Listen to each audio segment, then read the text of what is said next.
All right, everybody, we are down to our final session in our study on Moses, on the life of Moses. The lessons that we have gotten from him throughout this series have been great. They've been very practical for us. We have learned a lot about the rebelliousness and the unfaithfulness of the Israelites, how it's easy for us to point fingers at them when actually we do a lot of the same things with our disbelief and our impatience with God and our grumbling and complaining. It's easy to look back and in hindsight and go, man, what's wrong with those guys? You know, and Jesus, or not Jesus, Moses and God both called them stiff-necked people. And so as we look into the last session, we're finishing up Moses' life, and he passes away. Spoiler alert, this is where Moses dies at the end of this session. We're going to be looking at Deuteronomy 31 and chapter 34. So let's first take a look at chapter 31, starting in verse 1. It said, then Moses went out and he spoke all of these words to Israel. I'm now 120 years old and I'm no longer able to lead you. The Lord has said to me, you shall not cross the Jordan. The Lord your God himself will cross over ahead of you, and he will destroy the nations before you and will take possession of the land. And Joshua will also cross over ahead of you, as the Lord said. Now let's jump down to verse 5. The Lord will deliver them to you, and you must do to them all that I have commanded you. Be strong and courageous. Do not be terrified because of them, for I will never leave you or forsake you. Do not be afraid and don't be discouraged. That comes down to the end of verse 7. So a couple of thoughts here that I want to look at. First of all, when Moses says, I'm 120 years old and I'm no longer able to lead you, physically, he is able to lead them. We see in chapter 34, towards the end of that, where he says, I'm 120 years old, but I'm still clear-minded. I'm still strong. I can still do these things. But the reason I'm not going with you is because the Lord said to me, you shall not cross the Jordan. This is big news to them. This is their leader. This has been their leader for the last 40 years. And now he's gotten them to the edge. He's gotten them to the edge of the Jordan River, and he's saying, I'm not going with you, and here's why. God said, I am not allowed to go with you and take the land, take the promised land. So we see another lesson here where it's a great promise for us. It's a great teaching for us, where he says, don't be afraid, don't be discouraged, be strong and be courageous. And I love those things, because there are so many times in our lives today where this is an encouragement to us, to me, to be strong, be courageous, be brave. You know, do the things you need to do because God is with you. And he says, I'm never going to leave you or forsake you. Okay, that means I'm not going to forget about you. Okay, you might be discouraged because you can't see me. You can't see what I'm up to behind the scenes. Maybe things are taking longer than they should. But try not to be discouraged. I know they were discouraged. The Israelites were discouraged for sure. They were ready to get into the promised land 40 years earlier. I'm sure when he's saying don't be fearful, don't be discouraged, he's also talking about the enemies that they're going to be encountering here pretty soon, that are supposedly, many of them are over 7 feet tall and hundreds of pounds. And these are big, giant warriors. And he's saying, look, you got to trust me on this. Don't be discouraged. Don't be faint of heart when you see these huge opponents that you're going to be facing in these foreign countries. Now, verse 9 says, Moses wrote down the law and he gave it to the priests who carried the Ark of the Covenant to the Lord. And he tells them, he said, look, there's this thing I want you to do every 7 years at the year of Jubilee. Well, the year of Jubilee was when they forgave all the debt for people who had debt. Every 7 years, you were released from it. So this was a big celebration year, and he says at this festival of the tabernacles that's going to happen during this year, he said, I want you to read this law that I'm going to give you, that Moses is going to write down, and you're going to get this in a place of, it says, of the hearing. So in other words, where everybody can hear. Assemble the people, men, women, children, it says foreigners that are residing in your town. Teach them so that they can listen and that they can learn to fear God as well. But more importantly, verse 13, I think, where it says, the children who do not know this law must hear it and learn to fear the Lord your God as long as you live in the land that you are going to possess on the other side of the Jordan. And I think it's very important, and he says this a couple of times throughout this passage here about teaching our children. And in this way, it's built in so that if mom and dad aren't teaching about Moses and they're not telling the stories about God's faithfulness and the manna and the going across the Red Sea and they've forgotten about that, at least every 7 years we have a fail-safe. We have a plan B where they're going to read it before the whole public gathering. They're going to teach them all the things that God wanted to teach them every 7 years. So if you had a child who was 4 years old at the time, the next time he hears it, he's 11. The next time he hears it, he's 18. The next time he hears it, he's 25. And you hope that by then he gets it. 4 years old, maybe not. 11, he's starting to. Okay, but it's important to be repetitive with this. And you would hope that the parents throughout this time start realizing, hey, this is something I should be teaching my kids in between time and not just every 7 years. Now, this is God predicting the rebellion of what is about to happen with the Israelites. The Lord said to Moses, "The day of your death is near.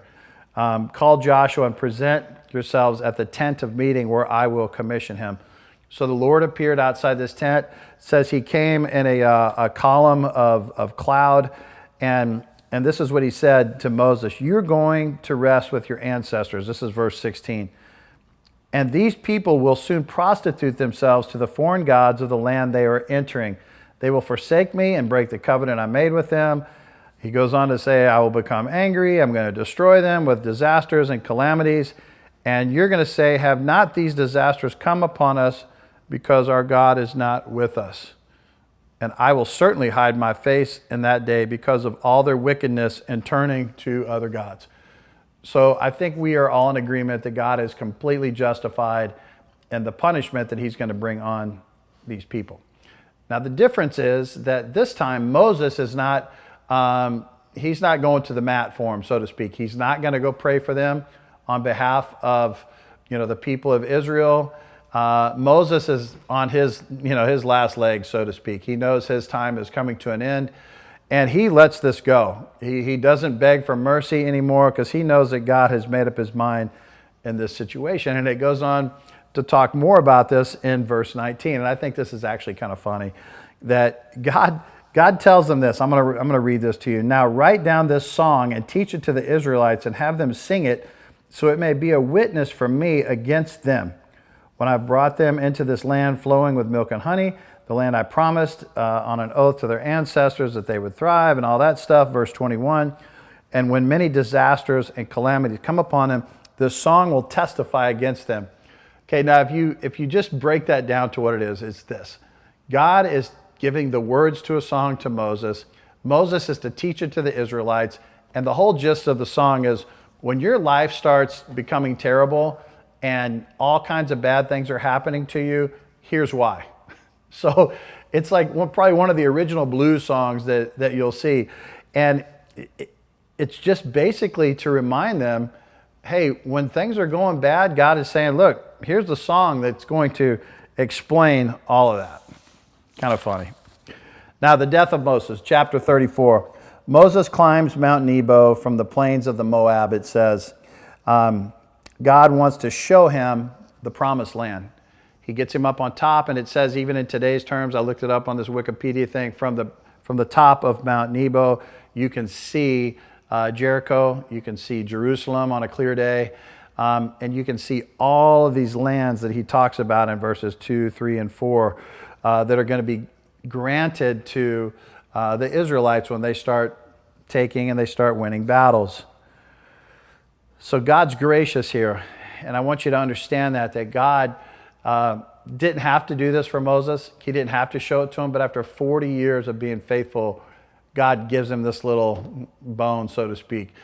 He gives him this little nugget. Look, climb the mountain with me, and I'm going to show you where you brought these people. They're stiff-necked people, they're rebellious people, but you got them here, and you did your job, and you were faithful.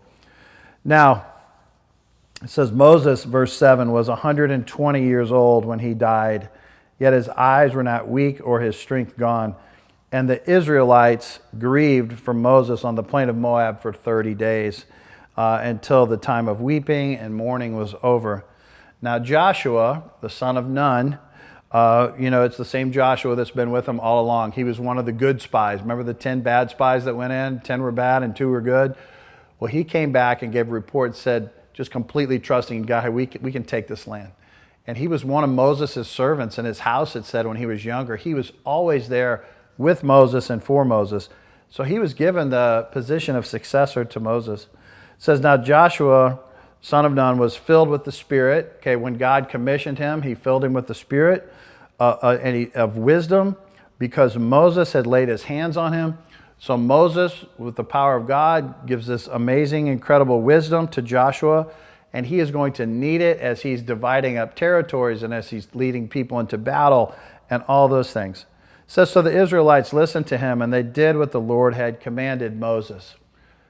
You see, they trusted Joshua because they had seen God commission him. They had seen Moses lay hands on him, so they trusted him. And this is the obituary we see for Moses. And it starts in verse 10. It's not called an obituary, but basically this is what it is. And it's beautifully written. It says, verse 10, since then, no prophet has risen in Israel like Moses, whom the Lord knew face to face, who did all those signs and wonders the Lord sent him to do in Egypt, to Pharaoh and to all of his officials and to the whole land. For no one has ever shown the mighty power or performed the awesome deeds that Moses did in the sight of Israel. This is a great finish. We know later that it talks about Moses being buried by God on the same mountain that Aaron had died on. So we know that the brothers were buried closely together. The Bible goes on to say nobody knows where that is today. We do know that Moses had spent a little bit of time before going up the mountain finishing up the book of the law, which was going to be carried in the Ark of the Covenant everywhere that they went. This is what was going to be read every 7 years. So Moses did take the time. We're not exactly sure of the timeline of how all this worked out. But we do know that God was completely faithful to Moses because Moses had been faithful to him. Moses trusted him. Moses is a great example to us to do the right thing, to be full of faith, and to live a life that's strong and courageous. You guys, hope you enjoyed the series. We're going to start next week in the book of Hebrews, chapter 1, so read ahead, and hopefully we'll see you then.